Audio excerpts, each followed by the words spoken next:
வணக்கங்க. கிராமத்தில் இருக்க ஒரு அப்பா அம்மா அவங்களோட ஸ்டோரி. அவங்களுக்கு வந்து ஒரு பையனும் 2 பொண்ணும் இருந்தாங்க. அந்த பையன் வந்து இப்போ 10th வரைக்கும் நல்லா படிச்சுட்டு இருந்தான். நல்ல மார்க் எடுத்து எல்லாமே நல்ல பெர்சன்டேஜ் வச்சுருந்தான். அதுக்கப்புறம் வந்து +1 +2 போயிருக்கான். +1க்கு போகும்போது நல்ல வேறு ஸ்கூல் மாறி சேர்க்கை சரியில்லாமல் அந்த பையன் வந்து ஸ்கூல் நிறுத்திட்டு கெட்ட பழக்கம் என்னென்ன பழக்கம் இருக்குது எல்லா கெட்ட பழக்கமும் கற்றுக்கிட்டு அவங்க அப்பா அம்மாவை மதிக்கிறதில்ல, அப்பா அம்மா பேசுகிறது எதுவுமே கேட்குறதில்ல, அப்பா வடிக்க போகிறது, அம்மா வடிக்க போகிறது, அக்கா பேச்சு கேட்குறதில்ல, யார் பேச்சு வீட்டு கேட்குறதில்ல. ஊரில் இருக்கவங்கலாம் ஆளுக்கு ஒன்று ஒன்று சொல்லிச்சு, என்ன இவன் இப்படி இருக்கான், இவன் பையன் தானே அவங்க அப்பா அம்மா சொல்லி அவங்க அப்பா அம்மாவுக்கு ஒரு கெட்ட பேர்.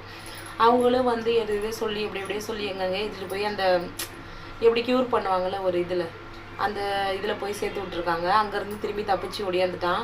அங்கேருந்து தப்பிச்சு ஓடியாந்து அப்பவும் அந்த புத்தி தான் அவனுக்கு இருந்திருக்கு. திரும்ப அந்த கெட்ட புத்திக்கே போய் அவனோட லைஃப் வந்து அவனே வீணாக்கிட்டான். ஏன்னா அந்த வயசில் வந்து அவங்களுக்கு தெரியாது நம்ம கரெக்டாக தான் பண்ணுறோம், நம்ம ஏன் இவங்க பேச்சு கேட்கணும், அப்பா அம்மானே இவங்க பேச்சு நம்ம கேட்கணும் அப்படின்ற ஒரு எண்ணத்தில் அவன் இஷ்டத்துக்கு இருந்திருக்கான்.